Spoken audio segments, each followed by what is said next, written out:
ici. Comme vous le savez, je ne vais pas faire un long discours, juste vous rappeler que nous avons la chance d'avoir ce soir deux éminentes personnes qui vont être cornaquées par une non moins éminente personne. Merci beaucoup Michel, je vais te laisser faire les présentations.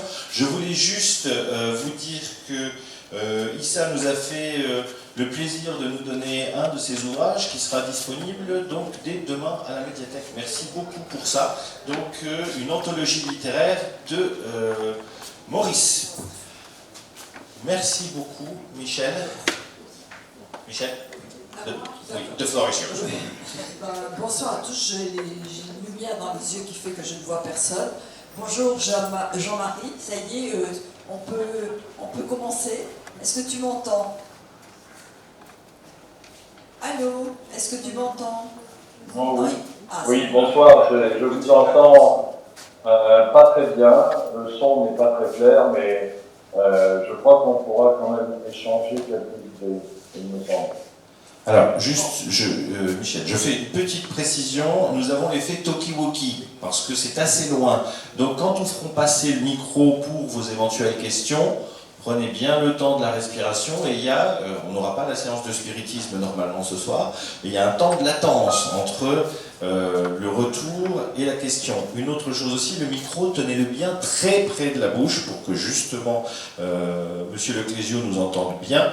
Et ne touchez pas cette partie-là, c'est ce qui fait que ça grésille. Voilà. Désolé pour ces précisions techniques. Maintenant, place à la littérature et à l'interculturel. Oui. Donc je voudrais présenter Issa Asghar-Ali qui a travaillé beaucoup sur l'interculturel, qui a travaillé avec Jean-Marie Leclésio ici présent, et avec Sarah-Génie, son épouse. Et ce travail sur l'interculturel, quand il a été question ici de faire quelque chose sur ce sujet, j'ai effectivement immédiatement pensé à tout ce que vous aviez travaillé, à tout ce que vous aviez écrit, et en particulier sur ce livre, L'interculturel ou la guerre. Je voudrais donc dire simplement 2 ou 3 choses sur vous, Issa. Vous êtes docteur en linguistique, vous avez écrit de nombreux livres, vous avez enseigné, vous avez en fait eu une pratique de toutes les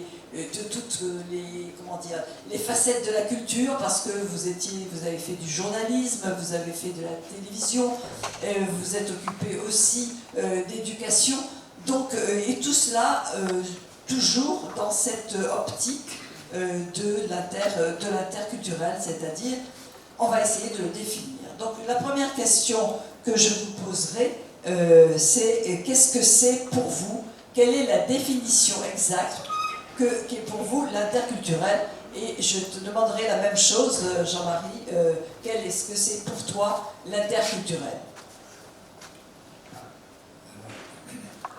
Merci Michel. Je n'ai pas compris qui sont sa question. Et oui, un peu plus fort. Oui. Alors, donc, pour moi, si on peut résumer l'interculturel en quelques mots, un peu difficile, c'est une nouvelle manière de voir et d'agir.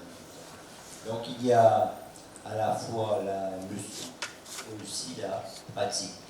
J'ai dit à des lycéens, lycée français de Pondichéry, c'est niveau second, première, j'ai dit que peut-être une façon d'expliquer un peu l'interculturel à des jeunes, un enfant de 5 ans, 6 ans, c'est de lui dire qu'il y a beaucoup de choses qui nous séparent, qui nous divisent.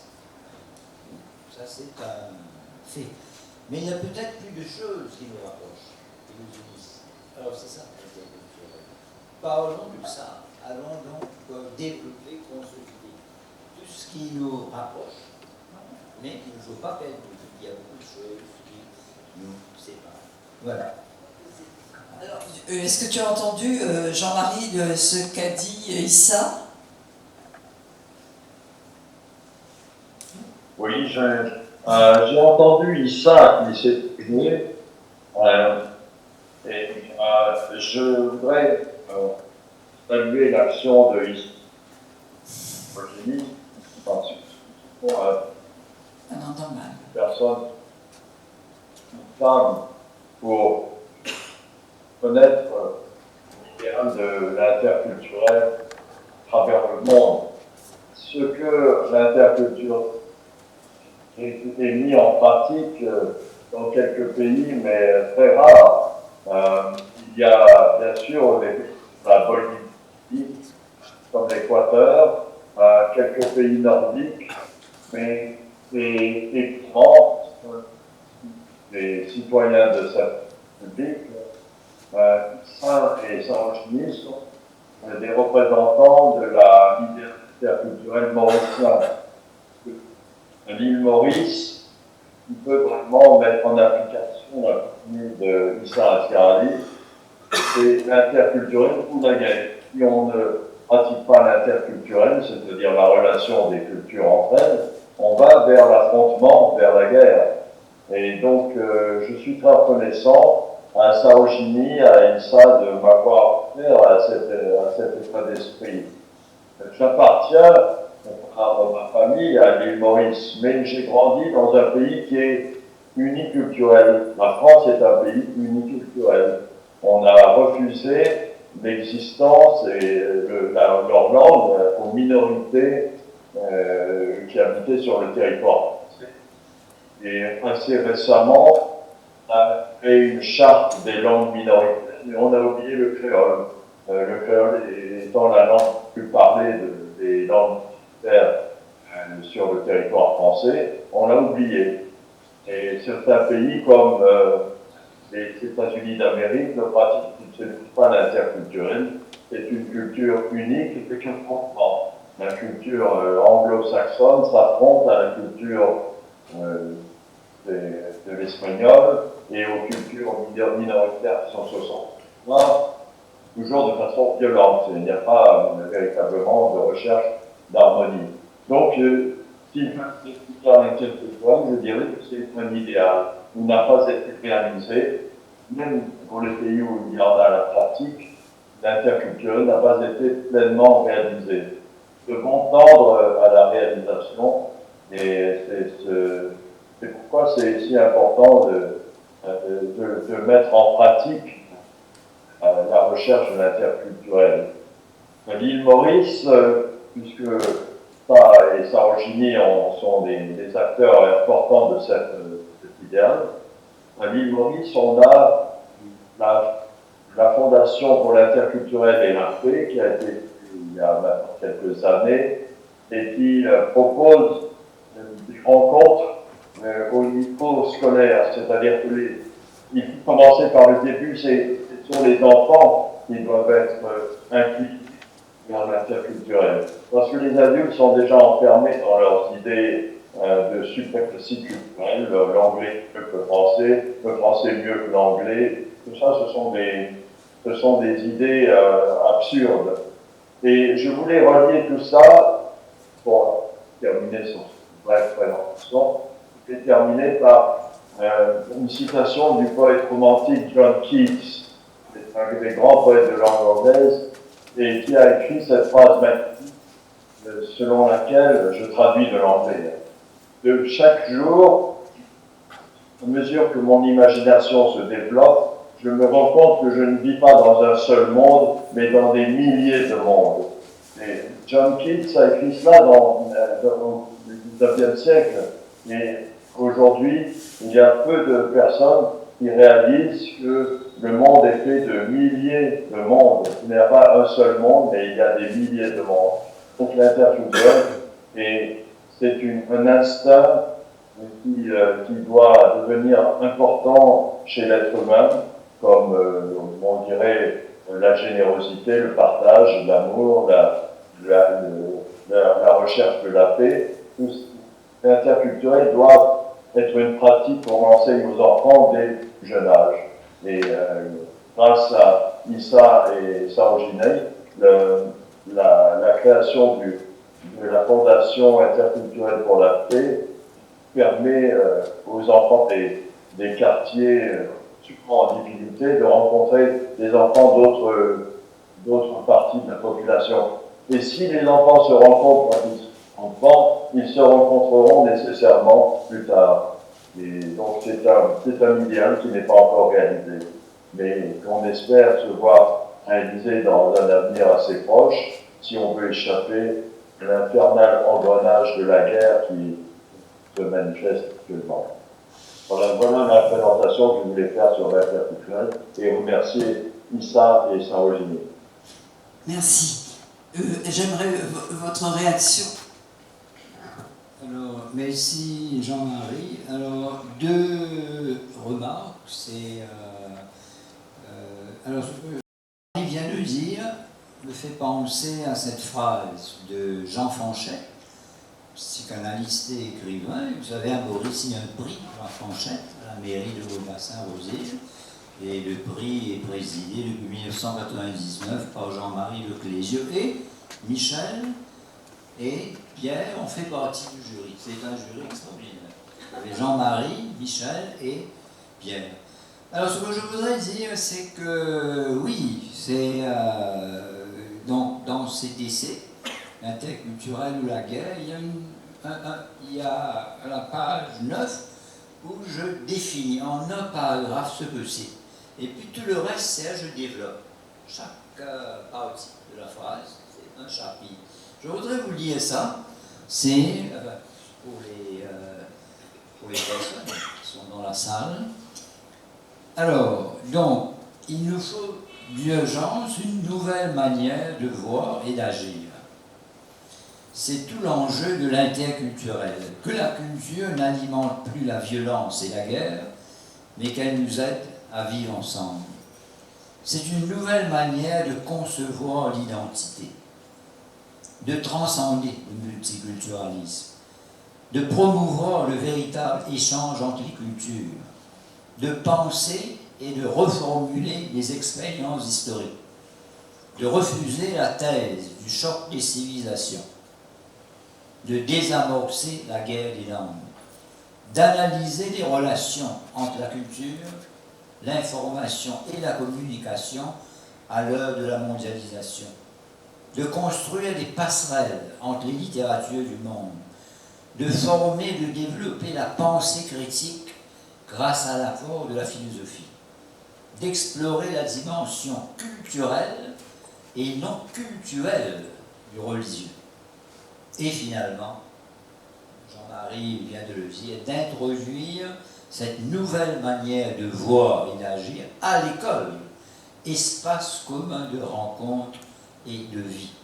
Alors une telle perspective renferme, on le voit, l'essence anthropologique et esthétique de la culture. C'est-à-dire, d'une part, l'ensemble des coutumes, des modes de vie d'un peuple, d'autre part, la peinture, la sculpture, la musique, la danse, le théâtre, la littérature. Alors voilà, donc je voudrais juste ajouter quelques mots sur la fondation pour l'interculturel et la paix. Donc cette fondation a été créée en 2009 par Jean-Marie, Sarojini et moi-même à Maurice, et ça s'occupe de quoi? Ça s'occupe des enfants démunis de Bambou, une région à Maurice. Il y a beaucoup d'enfants démunis. Et donc, il y a tous les samedis, depuis 2009, tous les samedis, donc il y a des personnes qui viennent, donc il y a des ateliers de... Au départ, on voulait donner des livres seulement, des livres pas scolaires. Mais après, on a constaté que ces enfants n'arrivent pas à lire, vraiment. Donc, atelier de lecture, atelier d'écriture, et atelier d'écriture, ils ont publié un livre, hein. C'est de bande dessinée, qui a été publié, préfacé par Jean-Marie Leclésieux. Donc, atelier de slam, bien sûr, de peinture, de théâtre aussi. Donc, les gens qui viennent sont un petit peu, c'est à la fondation a été aidé par le gouvernement, aussi par les sponsors. Parce que les gens qui viennent ont un petit cachet. Donc, tous les samedis, donc, on va à Rogélie, à Bambou, pour voir ces enfants démunis. Et puis j'ai dit déjà à un éditeur, Maurice, vous savez, c'est donner un livre à un enfant qui n'a pas de livre. Est-ce que ça ne vaut pas une prière? Je sais qu'il est très croyant et pratiquant, il m'a répondu tout de suite, ça vaut 1000 prières. Merci. En fait, dans votre manière à tous les trois de concevoir l'interculturel, il y a une phrase qui dit assez bien, c'est une phrase, je crois, qui est de Édouard Saïd, que vous citez, et qui est l'interculturel, c'est la diversité dans l'unité. Et cette diversité dans l'unité, elle empêche justement ce qui est le regard sur l'exotisme ou sur l'orientalisme ou sur l'autre regardé de manière condescendante. C'est-à-dire que l'autre, c'est qui? C'est quoi dans cette interculturelle? Jean-Marie, tu m'entends?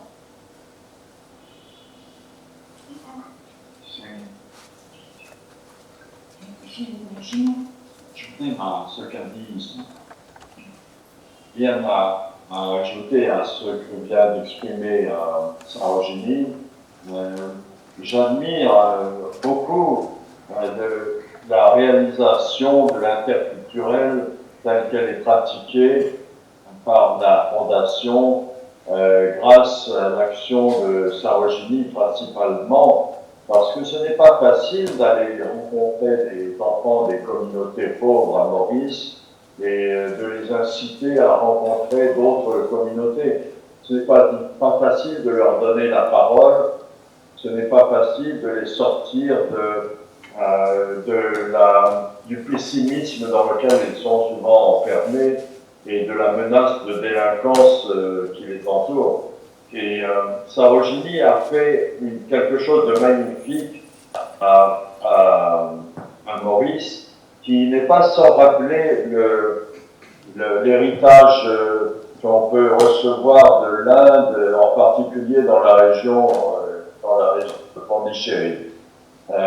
La danse, par exemple, est très importante dans la culture de l'Inde, et ça l'est beaucoup moins dans la culture qu'on dit occidentale, dans la culture européenne. Et la danse a été pratiquée par des enfants qui ne connaissaient pas cet art grâce à Sarojini, et la danse, comme le chant, ont dénoué des situations qui semblaient inextricables.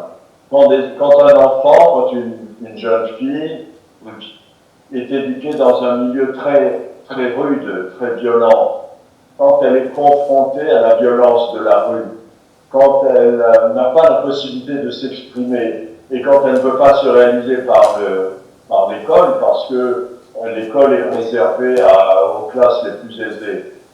La danse est un moyen de dénouer les nœuds qui ont fermé la personne. Et j'ai vu des miracles opérés par la pratique de cet art, l'art de la danse, grâce à Sarojini. Des garçons, des filles ont pu exprimer avec leur corps quelque chose qu'ils n'avaient pas imaginé d'exprimer avant. Et ça, je crois que ça fait partie de l'interculturel, cette révélation du corps, cette révélation de l'importance d'être maître de ses gestes et d'incarner un rythme, d'incarner une manière d'être. Ça fait partie aussi de l'héritage que l'on peut recevoir d'autres cultures et qui peut servir à modifier l'héritage trop abstrait de la culture héritée du monde moderne, du monde actuel. Donc l'interculturel peut agir aussi en ayant recours à d'anciens moyens d'expression, à d'anciennes cultures, à d'anciens idéaux qui sont souvent tenus pour non importants. Et à Maurice, donc, j'ai vu le miracle s'opérer sur beaucoup de ces enfants. Donc, je crois beaucoup à l'interculturel comme système éducatif qui permet à des enfants qui sont enfermés dans une situation sociale presque insurmontable, en ayant recours à d'autres moyens d'expression, ils peuvent ces enfants peuvent se libérer et peuvent avoir devant eux un avenir, alors qu'ils n'avaient comme seul avenir que d'être des dominés, d'être éternellement des ersatz de la société humaine. Donc ça, c'est très important. Mais je crois qu'il faut le dire, que l'interculturel, ça n'est pas seulement un échange culturel, ou un échange au niveau de la culture verbale, ça peut être un échange aussi dans la manière d'être, et comme l'a dit Issa Garli très justement, dans la manière de voir. Il faut libérer le regard, et je crois que l'interculturel est un des moyens d'y arriver. Voilà, donc je suis entièrement en harmonie avec ce qui vient d'être dit jusqu'à maintenant. Mais, il est aussi question, au-delà de l'éducation et de ce que vous faites dans ce lieu à Maurice, il est aussi question d'identité. Et vous en parlez beaucoup, Issa, de l'identité. Vous vous interrogez sur l'identité et sur la construction de l'identité. Et sûrement cette manière d'éduquer les enfants, ou en tout cas de les faire rentrer dans un autre monde par un autre moyen, le langage, par le geste, par le corps, est une manière de leur faire récupérer, ou en tout cas trouver une identité. Mais moi, la question que je vous pose à l'un et à l'autre, c'est comment construit-on une identité ? Très bonne question, Michel. L'identité, en fait, c'est quoi? L'identité dans l'individu, c'est la somme de ses appartenances. Chacun de nous avons beaucoup d'appartenances. Appartenance de genre, appartenance... On n'entend pas et on ne voit pas parce que vous êtes là derrière nous. Alors, appartenance de genre, appartenance nationale, etc., appartenance religieuse, s'il y en a. Donc nous avons beaucoup d'appartenances. La somme de ces appartenances, c'est ça qui constitue l'identité.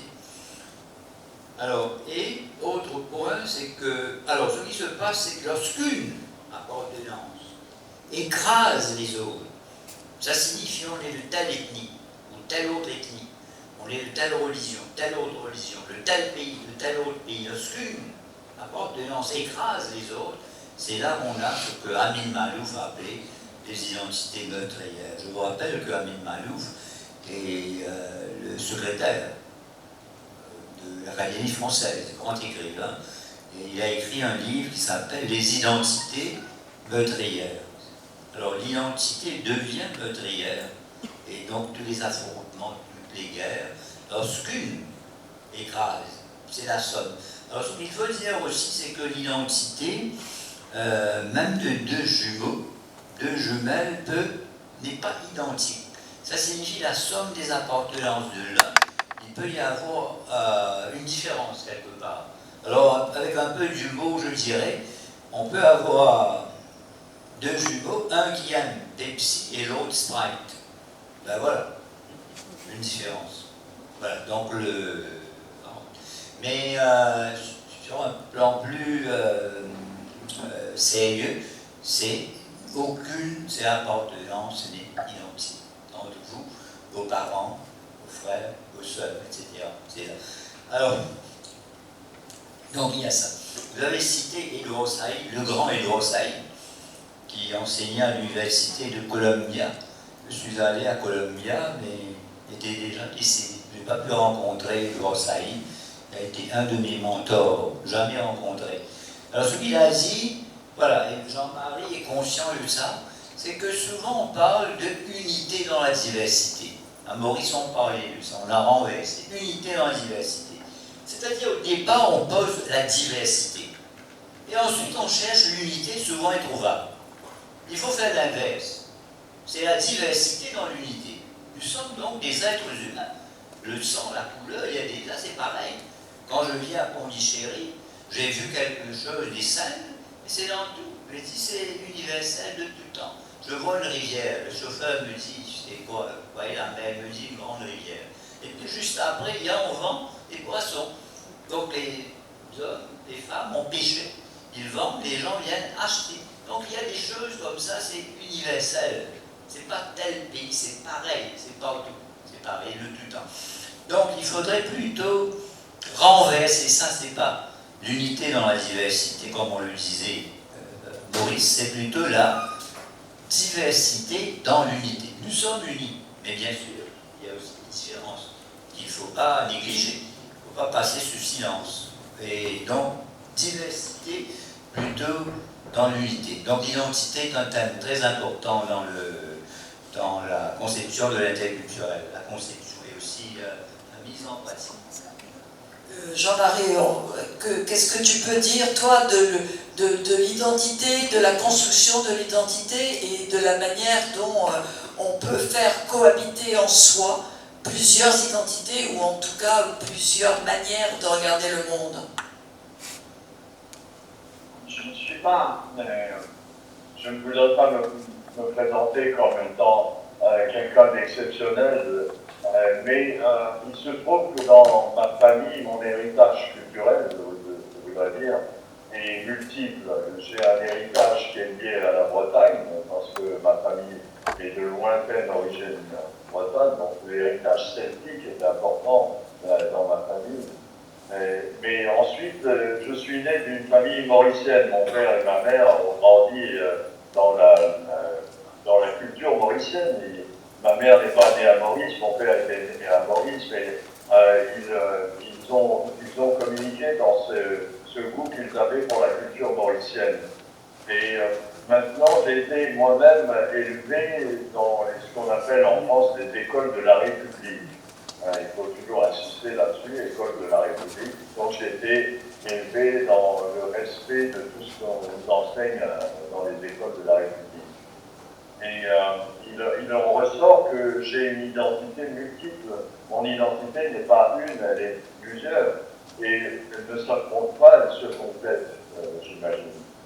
Mais je crois que ce serait ça, pour moi, l'idéal, ce serait de reconnaître tout ce qui participe de la construction d'un être humain dans son héritage parental, mais aussi dans les héritages que l'être humain se choisit. On choisit aussi d'avoir des héritages, on n'est pas nécessairement condamné à répéter ce que les parents nous ont dit. Il faut trouver aussi sa propre voie. Donc, c'est un travail, l'identité n'est jamais terminée, et c'est un travail. Et je suis complètement hostile à l'idée qu'il y a une identité nationale. En France, actuellement, on parle beaucoup, surtout dans les partis d'extrême droite, de l'identité nationale. Je ne crois pas du tout en cet ectoplasme, je crois que ça n'existe pas, que chaque être humain est composé de facettes très différentes, d'une variété d'héritages, d'acquis et de sympathie qui forment sa véritable identité. Mais effectivement, comme l'a dit Lisa, il faut se méfier du moment où cette identité devient agressive, qu'on veuille imposer une religion, une idée politique ou une manière de s'habiller, une manière de voir. Ça, je pense que c'est très préjudiciable à l'équilibre humain. J'ai l'impression que la communication est interrompue. Non, on entend très bien. Bon. Vous entendez un silence tout à fait... Non, mais c'était religieux, c'est tout. Non, on entend. C'est ce que je voulais dire. L'identité n'est pas unique, c'est un assemblage dont une part est involontaire et une autre part est volontaire. Il faut faire en sorte que ces deux parts soient contrôlées par l'équilibre, par le sens de l'équilibre. Il faut que ces deux parts s'équilibrent bien, ce que l'on a reçu et ce que l'on a acquis par la vie. Il faut que ces deux parties soient en harmonie. Donc l'interculturel, c'est aussi ça. C'est une recherche individuelle, parce que chacun d'entre nous est composé de cultures différentes. Et donc, pratiquer l'interculturel, c'est aussi pratiquer cette analyse profonde qui permet de déterminer qui on veut véritablement être. Et que cet examen, cette analyse, ne soit jamais finie, qu'elle continue à s'exercer tout au long de la vie. Moi, ça, c'est la chose c'est important à dire. C'est pour cela que je crois beaucoup à la littérature, parce que la littérature, c'est un art de l'inachevé. La littérature n'est pas achevée. Quand vous peignez un tableau, c'est terminé. Une fois que le tableau est fini, c'est terminé. Mais quand vous écrivez des livres, chaque livre apporte une touche différente à ce que vous avez déjà écrit. Et chaque livre participe de ce que vous avez lu, de ce que vous avez entendu, de ce que vous avez imaginé. Et c'est pour ça que j'ai voulu parler de John Keats, ce poète romantique, parce que ça a été sa recherche toute sa vie, et une vie assez brève en fait.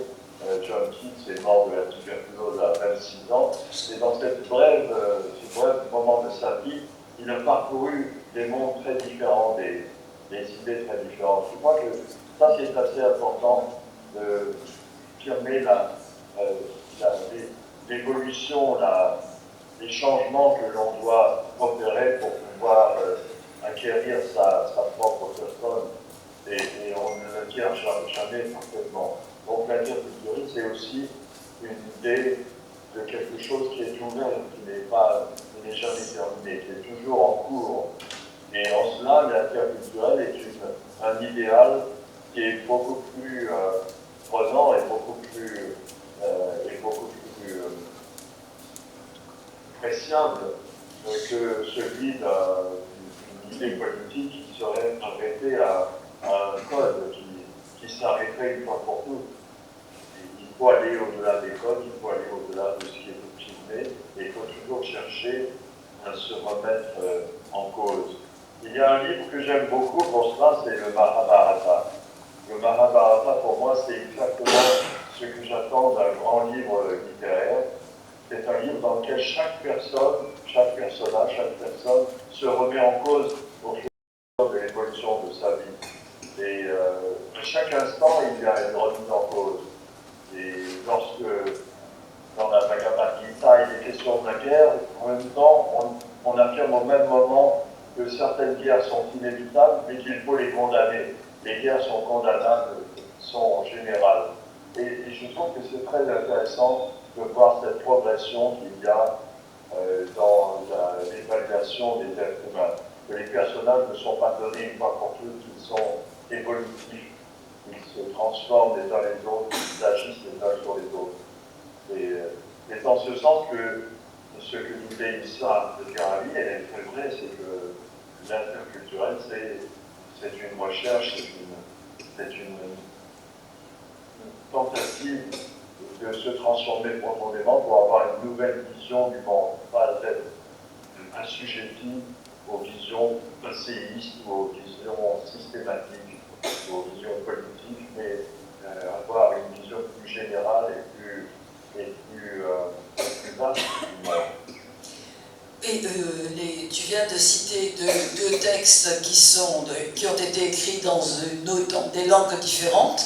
Et en fait, est-ce qu'on peut poser la question, ou en tout cas dire que pour que l'interculturel puisse être effectif, efficace, réel, pour qu'il puisse amener jusqu'à nous les textes dont tu dis qu'ils sont effectivement fondamentaux, est-ce que la traduction, c'est-à-dire cette manière de faire passer, de faire avancer, de faire passer d'une langue à l'autre, et surtout de diffuser, parce que la traduction, ça diffuse. Alors, Issa, qu'est-ce que vous pouvez nous dire de ça? Alors, la traduction, les traducteurs, ce sont des passeurs de culture. Je ne cesse de dire que je connais bien Gabriel García Márquez, prix Nobel de littérature, mais il écrit en espagnol que je ne connais pas. Donc je connais Márquez par la traduction. Humberto Eco, c'est la même chose, un autre mentor, rencontré rapidement. Ça, je dis, il faut dire, mais il écrit en italien. J'ai tous ses livres, comme romancier, comme sémiologue, mais c'est en italien. Si on regarde tous les livres qu'on a, tous les auteurs, et ces auteurs, c'est du monde entier. Par la traduction, on connaît ces auteurs. Et Jean-Marie vient de citer Keats, qui écrit donc en anglais. Il vient de citer. Donc, par la traduction donc, est fondamentale. Et donc, c'est un élément extrêmement important de l'interculturel. Je voudrais revenir sur ce que Jean-Marie a à souligner. Et j'ai oublié de dire que l'identité est aussi dynamique, n'est pas figée. Les gens pensent que c'est figé, pas du tout. Je reviens à mon exemple de Coca-Pepsi, je dis entre les deux jumeaux, un Coca, l'autre Pepsi Sprite, mais ça peut être vous-même. C'est-à-dire que vous aimez Coca, et puis dans le temps, vous aimez Pepsi. Mais ça signifie que votre identité, donc, a évolué, on va dire. Donc l'identité n'est pas, c'est la somme des appartenants, et l'identité n'est pas figée. Elle est dynamique, jusqu'à, je dirais même, jusqu'à sa mort. Et je voudrais revenir sur deux points importants. C'est toujours, je reprends ça, c'est il y a un autre regard sur les cultures et sur l'histoire elle-même. Que sont les cultures? Elles ne sont pas des commodités que l'on peut posséder comme des voitures, des chaussures. C'est la tendance, un petit peu, en ce moment. Elles ne sont pas des commodités que l'on peut posséder comme des voitures ou des chaussures. Elles sont dans un état de développement continu et de changement dynamique, même la culture aussi. On parle de culture indienne, française, etc., anglaise, non, ça bouge, donc ça évolue. Alors non, elles sont dans un état de développement continu et de changement dynamique, tout en maintenant entre elles des interactions constantes. Il ne faut pas oublier ça, qu'il y a des interactions entre les cultures. On l'a pas aussi à Pondichéry, pas le temps, mais si on examine ça, donc on peut illustrer ce qui est écrit ici, tout en maintenant entre elles des interactions constantes. Ce sont, voilà comment j'ai défini ça un petit peu, ce sont des configurations multipolaires aux frontières mouvantes. Vous prenez la culture, n'importe quelle culture, donc des configurations multipolaires, il y a plusieurs pôles. Allons prendre la culture française. Où est le pôle? C'est partout. Hein? Ou anglaise? C'est Londres, c'est aussi Canada, c'est aussi États-Unis, c'est aussi en Australie, en Afrique. Donc il n'y a pas un pôle. Peut-être pour la culture française, c'est le cas, il faut dire. Comme si le centre, c'est un peu Paris. Mais je crois que ça change. C'est-à-dire, un temps, c'était Paris, le centre de la culture. C'est pas ça, c'est divers. Et il faut se rappeler qu'en Afrique, bientôt, il y aura beaucoup plus de francophones africains qu'en France. Beaucoup plus. Que ça change. Donc, je pense que pour la France aussi, ça va devenir multipolaire. Et voilà. Donc, ce sont les configurations multipolaires et aux frontières mouvantes. Tout bouge, rien n'est figé dans la vie. Alors voilà pourquoi l'interculturel voit les différentes cultures non pas comme des concurrentes pour le titre de la plus grande, souvent c'est le cas, de la plus grande ou de la plus développée, mais plutôt comme les mouvements d'un tout majestueux, symphonique. L'histoire de l'humanité dans toutes ses variations et ses divergences. Et maintenant sur l'histoire, qu'est-ce que l'histoire humaine? Une sorte de cause darwinienne régie par la loi du plus fort. C'est pas un peu le spectacle dans le monde, mais c'était comme ça, pas aujourd'hui seulement, que tout temps. Voilà, vers la domination et la suprématie. Donc une sorte de cause darwinienne régie par la loi du plus fort vers la domination et la suprématie, ou plutôt une vaste entreprise commune. De ces deux visions fondamentalement incompatibles dépend la guerre ou la paix. L'interculturel, c'est la seconde vision, c'est l'autre nom de la paix. Vous écrivez d'un pays qui n'a pas de guerre. Vous écrivez de Maurice. Et vous avez réfléchi sur l'interculturel dans ce pays-là, aussi bien Jean-Marie Sarojini que vous. Et j'aimerais, voilà, est-ce que c'est différent de réfléchir à la paix et de voir l'interculturel comme la clé de cette paix dans un pays en paix plutôt que dans un pays en guerre? Jean-Marie? Oui, mais je reviens toujours à l'exemple qu'a donné Sarojini dans sa vie de la pratique de l'interculturel, et elle en est effigie en quelque sorte, je dirais. l'origine, je pense, de cette fondation, et c'est elle qui représente la part de l'action, parce que moi, je ne suis pas sur place, et un écrivain n'a pas toujours le courage de sortir de chez lui pour affronter la réalité. Sarojini l'a fait à plusieurs reprises, et je crois qu'il a été vraiment ça, et m'a aidé moi-même à comprendre l'importance de l'action dans ce domaine. Parce qu'on peut proclamer des grandes idées, c'est évident, on peut toujours dire il faut faire ceci, il faudrait faire cela, on vise à la paix universelle, mais tant qu'il n'y a pas une action qui appuie cette pensée elle reste purement intellectuelle et évanescente, elle n'a pas de prise sur le réel. Donc Sarojini est la personne qui a donné à l'île Maurice en particulier l'impulsion nécessaire pour que cet idéal puisse un jour se réaliser. Je dis bien un jour parce qu'il n'est toujours pas réalisé, même à l'île Maurice, on voit les communautés se monter régulièrement. Ça a déjà eu lieu en 1999 avec le mort du chanteur Kaya. Il y a eu un début d'insurrection à l'île Maurice. Et on voit que on est toujours au bord de la rupture. On vit dans un monde où les tensions sont très, très fortes, les tensions identitaires sont très fortes, et donc il faut agir. Il n'y a pas de meilleure action que de rencontrer les communautés, de s'impliquer dans la pratique. Parce que sans la pratique, sans ce que ça s'appelle praxis, s'il n'y a pas la pratique, les idées sont des idées, mais elles ne valent que ce que valent des idées, c'est-à-dire que ces idées peuvent être déformées ou simplement disparaître. On l'a vu pour d'autres grandes idées qui étaient supposées apporter une solution aux grands problèmes que connaît l'humanité, mais se sont très souvent dénaturées et se sont transformées. Donc il faut le pratiquer. La pratique, c'est Sarojini qui l'a montré en rencontrant des enfants, mais pas seulement des enfants, des personnes qui appartiennent à la partie de la population où la friction entre les cultures est la plus forte. Ce sont un peu comme des plats qui se rencontrent, et cette friction est très forte à certains points où ces cultures se rencontrent et s'opposent.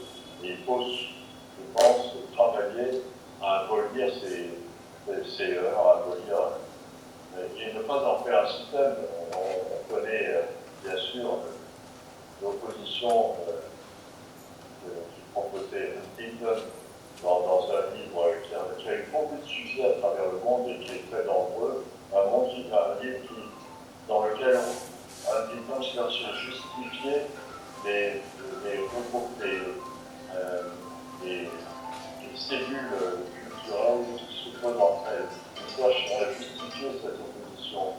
Et il va même jusqu'à inventer des choses qui n'ont absolument aucune existence, comme la collusion entre le marxisme et le confucianisme. Ça n'a rien à voir, mais il fait un ensemble avec ça, et cet ensemble marxiste-confucianiste se heurte aux cultures chrétiennes, judéo-chrétiennes, tout ça, ce sont des propos qui sont extrêmement dangereux.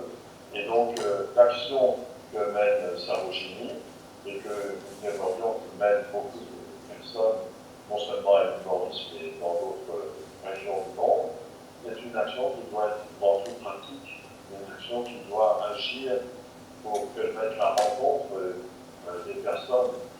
Issa Asghari a dit avec humour, une culture ne se rencontre pas. Est-ce qu'on a déjà vu une culture rencontrer une autre culture? Ce sont les humains qui se rencontrent. Donc il faut rencontrer, permettre ces rencontres entre les humains.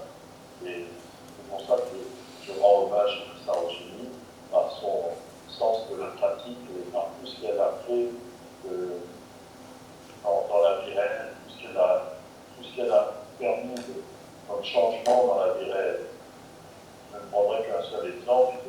Parmi les enfants dont elle s'occupe, il y a une petite jeune fille qui était quasiment muette, qui ne parlait pas, parce qu'elle était né dans une famille dysfonctionnelle, comme on dit, c'est-à-dire une famille où il y a tous les trentaines de monde sont réunis dans une cellule familiale, et elle était tellement perturbée qu'elle ne parlait plus.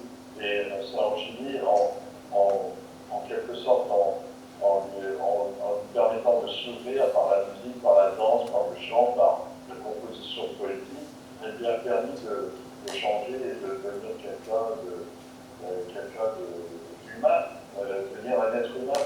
C'était un être sauvage, elle en a fait un être humain.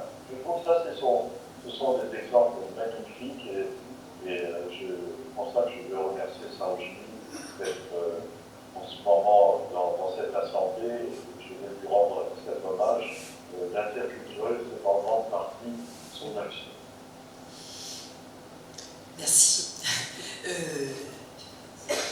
Il y a aussi une dimension qui est importante dans l'interculturel, c'est le voyage. Je crois que Jean-Marie l'a beaucoup pratiqué. Vous aussi, Issa, j'aimerais que vous disiez ce qu'est pour vous le voyage. Voyager, c'est quoi? C'est que je suis déjà en voyage. Voilà. Donc je viens donc pour la deuxième fois en Inde. La première fois c'était à Jaipur, au festival littéraire de Jaipur. Puis là, c'est on dit chéri pour les rencontres interculturelles. Je souligne ça, interculturelles. Voilà, je pense que voyager aussi c'est important. C'est voyager physiquement. Parce que vous découvrez, c'est-à-dire d'autres terres, des hommes et des femmes qui sont en même temps, je dirais, différents, mais aussi semblables. C'est ce que j'avais dit. Il y a bien sûr des différences là, mais en même temps, il y a des points communs. C'est ça que je disais, si vous avez une rivière, vous aurez des gens qui pêchent et qui vendent, et les autres viennent acheter. C'est ça, la liste est longue. Il y a un point important, Jean-Marie a parlé de ça. J'avais dit, il nous faut d'urgence, une nouvelle manière de voir et d'agir. D'urgence parce qu'il y a des dangers. À Maurice, en février 1999, on voit Maurice, exemple de réussite, de coexistence pacifique. On était au bord de l'affrontement interethnique. Parce qu'il y a un chanteur qui est mort, Kaya. Jean-Marie vient de parler de lui, créole, comme on dit. Et voilà. Donc ça a été un peu contre les policiers, et puis il y a eu un peu comme hindou, la police, et là-bas, créole. Donc on était au bord de l'affrontement interethnique. Heureusement, ça s'est calmé, mais le mec aussi, je dis toujours, donc c'est 22 février, j'ai vu à Maurice, tenez-vous bien, un homme qui avait reçu un coup de sabre à la tête. Je ne sais pas si vous avez vu ça, un homme. Les policiers l'ont emmené à l'hôpital dans un van décapotable, 2 policiers en civil.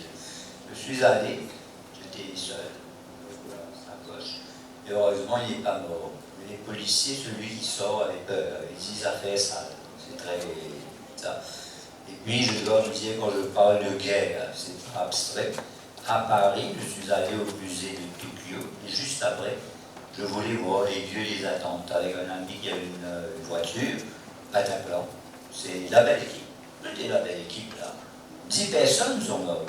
Là où j'étais assis à la terrasse, 10 ont été abattus. Et donc, c'est pas tout à fait abstrait. Je dois dire aussi que j'ai été au Vietnam, à Hue, guerre du Vietnam, Hue, ville bombardée pendant une nuit par les Alliés contre les Vietcong. Jean-Marie aussi il a la même expérience à Nice, parce que donc, les Alliés bombardés. Alors donc il a vécu ça, c'est-à-dire les appartements qui tremblent, et donc on n'a pas une conception, ce qu'on parle de guerre, simplement de l'ivresse. Pas du tout. Donc j'ai baisé pour ça, pour l'écrit. C'est pour ça que l'interculturel, donc il y a urgence, pour cette raison. Et d'ailleurs, mais qu'à voir ce moment où il se passe. Et c'est pas, on ne sait pas ce qui peut se passer. Donc j'ai dit que j'ai vu un petit peu combien de missiles nucléaires il y a. La Russie a 7000 et quelques. 226 missiles nucléaires. Et je crois que j'ai écrit ça un peu dans un email à des amis. 7000 à peu près. Première position. Après les États-Unis, l'Europe, bien après. Pas beaucoup. Hein. Pas beaucoup. Et Paris, tenez-vous bien, est à 30 minutes du premier missile russe. 30 minutes du premier missile russe. On pourrait dire, nous, on est un peu loin, dans l'océan Indien. Mais à 30 minutes, 7226 missiles. On joue avec le feu. Et puis ailleurs, tout ce qui se passe. Donc je pense que c'est la voie, donc c'est une autre. Parce que sinon on va vers la guerre. Il y a un livre qui vient de paraître, la 10e extinction, 10e. Et ce livre, j'ai dit, ça m'a un peu surpris. Moi, je croyais extinction, il y avait les dinosaures. Non, il y a eu plusieurs extinctions. Et la 10e, c'est la nôtre, Homo sapiens. C'est la 10e extinction. L'heure tourne et je crois qu'on va être obligé de conclure un peu. Je voudrais vous lire à tous les deux un texte, parce que dans le fond, l'interculturel, c'est faire que l'autre ne soit pas un étranger. C'est faire que l'autre partage ce que nous sentons. Et je vais vous lire ce petit texte sans vous dire de qui il est. Et voilà, je le lis. Étranger, que signifie ce mot?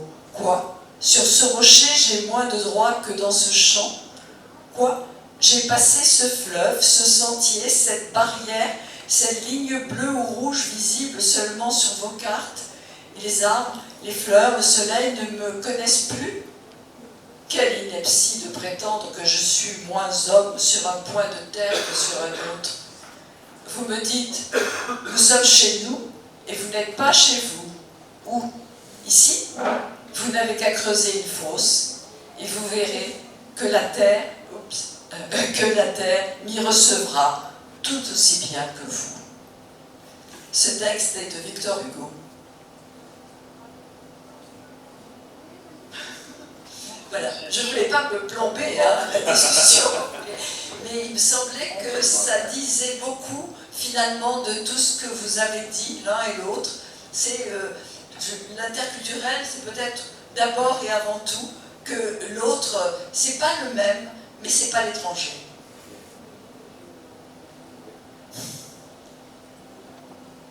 C'est une très bonne conclusion. Bon, cette rencontre à distance pour moi. Et je voulais aussi dire, puisque je crois que c'est le cas de toutes les personnes qui sont présentes là, c'est que nous sommes tous héritiers de gens qui ont franchi des mers, franchi des océans et franchi des montagnes. Et c'est le cas dans ma famille, mais c'est le cas aussi de celle de Issa et de Sarojini. C'est le cas de la plupart des personnes qui se trouvent à Poisson. Et c'est le cas propre, donc nous sommes tous des transfus, nous sommes tous des étrangers qui ont appris à s'adapter à l'endroit où ils vivaient. Mais nous ne pouvons pas accepter que d'autres soient refusés au simple argument qu'ils ne sont pas de notre personne, mais de la personne ici. Donc l'exemple de Jean Franchette est aussi un bel exemple. Jean Franchette qui disait aussi que je ne suis pas d'ici, je ne suis plus de là. C'est quelqu'un qui a changé son lieu de résidence, qui a changé son existence, qui a même changé au fond profondément sa façon de voir. Donc c'est très, très, très important de dire cela. Et je remercie beaucoup l'Alliance française de Pondichéry de m'avoir invité à participer à cette rencontre. Je remercie Issa Al-Gharani et Sarojini, je remercie Michel Gazier et je remercie Victor Hugo d'avoir merci et j'espère vous revoir bientôt pour parler de cela et d'autres choses. Merci beaucoup. Merci beaucoup. Merci.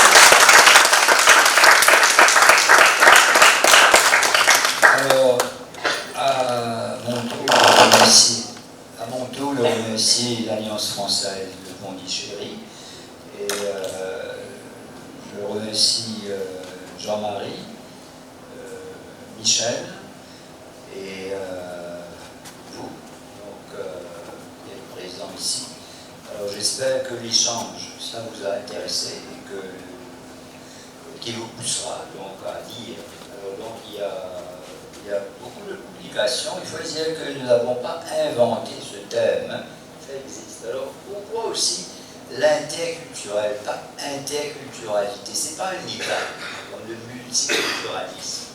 C'est une démarche. Voilà pourquoi on utilise l'interculturel, pas l'interculturalité. Alors, donc, voilà, et en anglais, il y a le petit livre ici, Intercultural and the Arts. Alors, ça, c'est on nous avait invité, Jean-Marie, moi-même, et donc il y avait Génial, les yeux Saint-Roger, aux États-Unis, parce que comme Jean-Marie m'a dit, il s'intéresse à l'interculturel aux États-Unis, et donc à l'université de North Carolina et Duke. C'était donc en avril 2003. Ici, dans ce petit texte, il y a deux interventions en anglais. Le titre, The Intercultural and the Art. Bon, le texte n'est pas accessible, on n'a pas fait beaucoup d'exemplaires, mais vous pourrez suivre ça sur votre portable. Vous n'avez qu'à taper University of North Carolina ou Jean-Marie Le Plézieux. Donc vous pourrez suivre 1 heure d'intervention à North Carolina. Donc ça signifie qu'aux États-Unis aussi, dans beaucoup de pays, ils s'intéressent donc à l'interculturel. Alors merci à tout le monde. Et merci à Annick Lemie qui a organisé ces journées de l'interculturel.